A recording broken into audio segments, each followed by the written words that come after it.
jingle bells, jingle all the way. Oh, what fun it is to ride in a one-horse open sleigh. Hey! Jingle bells, Batman smelt, Robin laid an egg. The Batmobile lost the wheel and the Joker got away. Hey everybody, Spider-Kel back once again. Another DC Chess Collection review, number 18, Bane. Now apologies first of all, I had wanted to get this review out. I was aiming to get this out over the weekend that's just passed. However, I ended up with one of these holiday colds that seems to be going about, and I actually spent the whole weekend without a voice. So it wouldn't have been a very good review. It would have been me very croaky. You can possibly still hear my voice. I'm still kind of getting over the end of it. I'm feeling a lot better and my voice is a lot better, but still a little bit croaky. So I do apologise if that kind of comes across in the review. But yeah, I had hoped to get this review out, as I say, over the weekend, ready for Dark Knight Rises, obviously with it being the iconic end to Christopher Nolan's trilogy, and the star villain in it being Bane.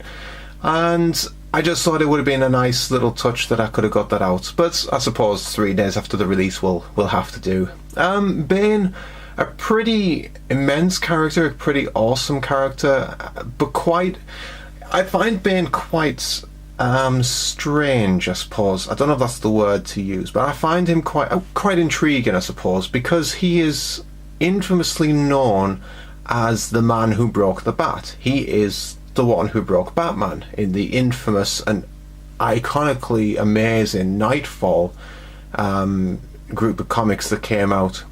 Obviously he knew who Batman was, wore him down to the point where Batman was pretty much completely he wasn't able to do anything else, and then swooped in, broke Batman's back. And that is what Bane is famous for. But what I find interesting is that is pretty much all that Bane is famous for. He does a lot more during the comics, cartoons, all the rest of it, and obviously the Christopher Nolan movies and so on. And there's a lot more to Bane, but that is his biggest claim to fame. I mean, let's be honest, that is a pretty huge claim to fame. The fact that you managed to finally break the Batman, you know, that's a pretty awesome claim. But then Batman eventually heals himself, comes back and kicks the living daylights out of him.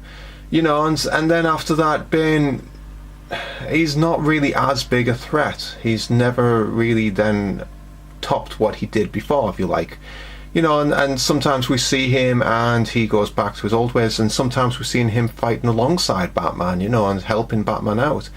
So I find him quite of a mixed sort of character. Pretty awesome in the fact that he did what he did, but then he didn't really do very much after that, so there's not really much more to say, in my opinion. But overall, I was quite looking forward to this one to see what sort of representation they went with. Overall, I was quite impressed, so we'll move on to the figure and we'll see what we have. And here we have the Bane figure, a figure that's, when you look at it like this, and you can see it is pretty much, there's not a lot going for it in the way of costume or anything like that, but I mean, this is how Bane looked. You know, he had the vest and pretty much had all of his bulging muscles upon muscles upon muscles on show. So yeah, in that way there's not a great deal to review. However, there's a great deal in the way of the detail that goes into all of this. It's again one of those figures where there's not a great deal in there, but what is there is very, very well done. One of the great things about this, obviously, is that you don't have an eye problem with Bane, because he's always worn this mask where you can't really see his face and his eyes are covered by the red. It's a wonderful representation of Bane's mask. I mean, on the right eye there you see a bit of a paint splodge, and on the left eye it's a lot better. But as I've always said, the paint splodges just kind of make it a bit more unique, a little bit more individual, I suppose. So I don't really mind that too terribly bad. I do like how we have this silver across the mask here, which kind of symbolises the zip that goes on. The pipes which go to his head, which obviously feed the venom directly into his brain, very nicely detailed, very nicely painted as well. That's just some very nice sort of work that's gone into that.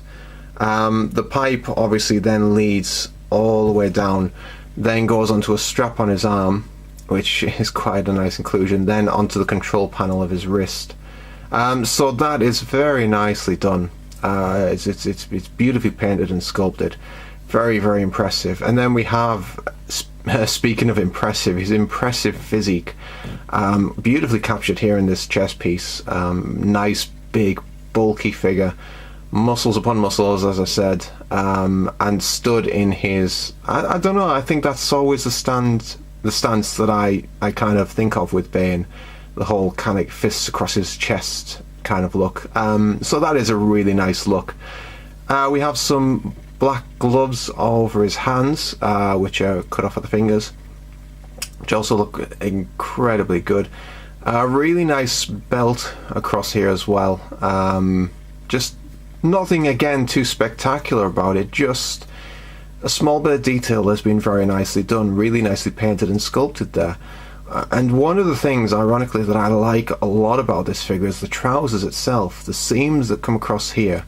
And then we have back pockets with kind of like flaps over the top, like holders.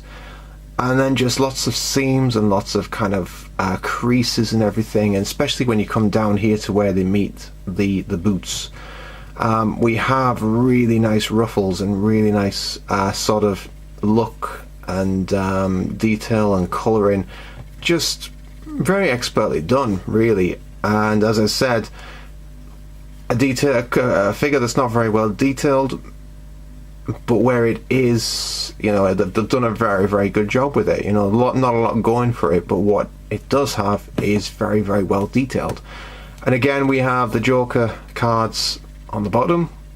Have yet to find a pawn on the Joker side where these look bad or the paintwork looks bad. Pretty much all of my Joker side pawns look very, very nice on the stand.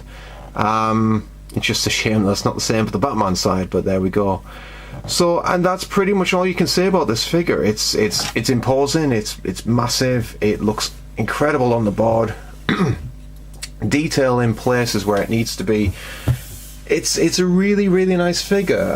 Represents Bane fantastically, and obviously, again, not a great deal they can do with it, but what they have done, they've done it very, very well, and that's pretty much all you can say about it.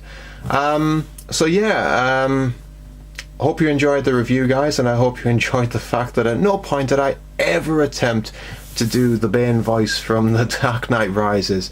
Everyone, I think, tries to do that voice, and I think some people can do it pretty well, but I can't, so I'm not even going to try it. So, I was tempted, I will say, that's why I'm saying I was tempted, but I thought, no, I'm going to kind of use this cold as a way to excuse the fact that I'm not going to do it. But yeah, overall, figure, very, very nice. Really like this one. I think they've done a very nice job of representing it. And that's all I can say. So take care, guys. I'll see you on the next review. Hopefully it will come along very soon. Until then, I'll see you soon. Take care.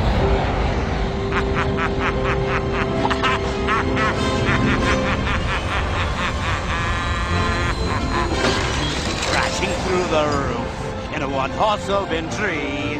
Busting out I go, laughing all the way.